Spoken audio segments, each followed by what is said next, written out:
So I underestimated the internet and I paid the price for it. Yeah, I really did. So you remember that girl I told you that I liked? Well, apparently she saw the video. I didn't think she'll see the video, to be honest. I thought like only 2 people would actually like watch the video, but apparently she was able to get the video. So I was completely wrong about that one. Yeah. And it's okay.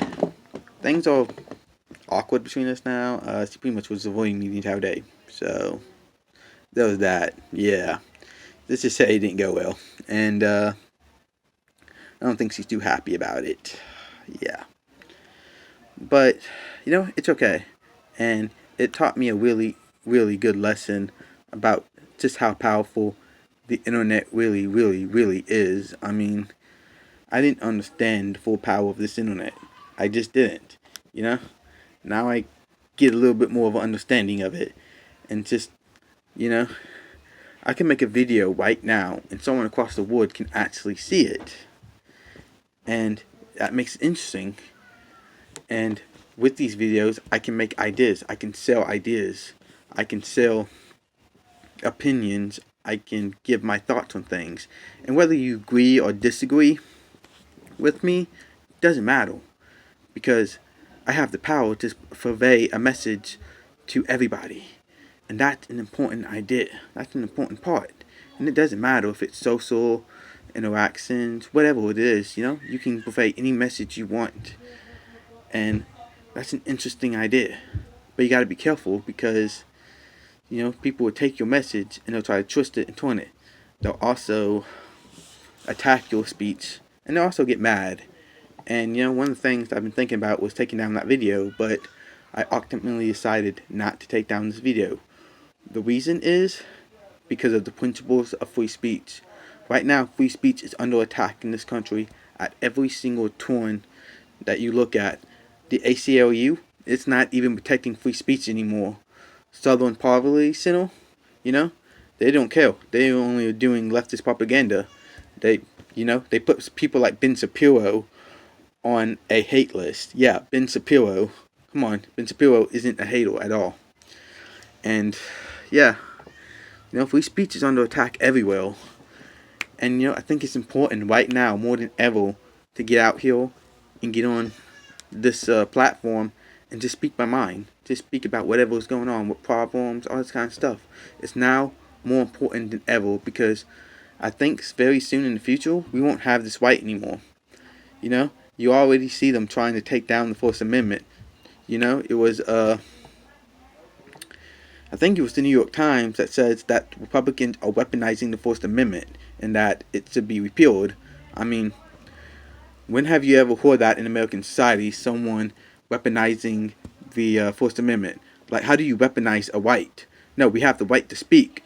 But with hate speech laws, with all this kind of stuff that the Democrats want to pass, it's, they're really out there trying to take away your right. And, they're attacking our founding fathers. They're doing all this stuff. And, it's getting scary. I mean, it really is getting scary, And I think it's now more important than ever to speak our mind, no matter what it is. Even if people get upset about it, it's important. It's highly important. And because, like I said, you might not have that right sometime in the future. And it's also a good lesson for me because, yeah, I failed. I admit it. I failed at what I did. I just failed. I mean, it was an epic fail. But that's life sometimes.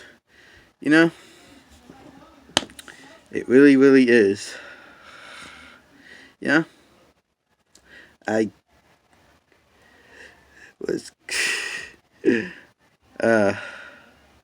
yeah. I know. Damn. I'm sorry. I'm just thinking about how awkward it was. Wow. Yeah, she pretty much avoided me for most of the day. I really didn't even see her today. I know my uncle was pretty much making a joke out of the entire thing. And then I know that she was avoiding me because she asked Larry if I was in the laundry room, and I know she never stepped foot in there, so unless she had to. So yeah, didn't really go well for me. And I have a feeling that there's two things that are going to happen here. Either there's going to be some very, very awkward talk where she probably try to let me down easy, she will try to get a friend to do it, or she'll just keep things awkward between us. So there's that. Yeah. But like I said, I mean, I'm not really, I am somewhat upset, but not really, because it was a great lesson in understanding the internet. Because I did underestimate the internet. I just did. I didn't think she'll ever see it. For real, I thought only 2 people would see it, and never thought that, never thought in my wildest dreams she would actually see it. And she did. And now I look foolish. But it's fine. Because you know what? I'd rather look foolish than have that right taken away from me. I'd rather look ridiculous than not be able to look ridiculous and be oppressed. Because oppression is a bad thing. Oppression is like the worst thing possible. And there's different ways to oppress people. You can oppress yourself. You can oppress other people. You can do all this kind of stuff. And I don't want to live in a world where I'm oppressed by anything. And if something is oppressing me, you gotta fight that oppression. And the only way to fight oppression is through free speech. Is through the Constitution of this United States. And it's an important idea that our founding fathers had. Our founding fathers didn't give us this right. God did. That's what they believed. That these rights were given to you by God Himself. And this is why it's important to keep. Because if a human gave it to you, they can be taken away easily. But if God gives it to you, nobody can take away those rights. And that's what our founding fathers truly believed. That is why they wrote the Constitution. And that is why we have it. And now you see the Democrats over there literally trying to destroy the Constitution as I speak. I mean, we've already saw them try to this year get rid of the electoral college. Luckily, it died, but still, they wanted that bill in there. They tried to pass it, and it failed, but still, the fact that they tried to pass it shows you how far the Democrats are. Just how far left they are. And you know what? There was a story recently about Antifa, and Antifa is starting to carry guns now.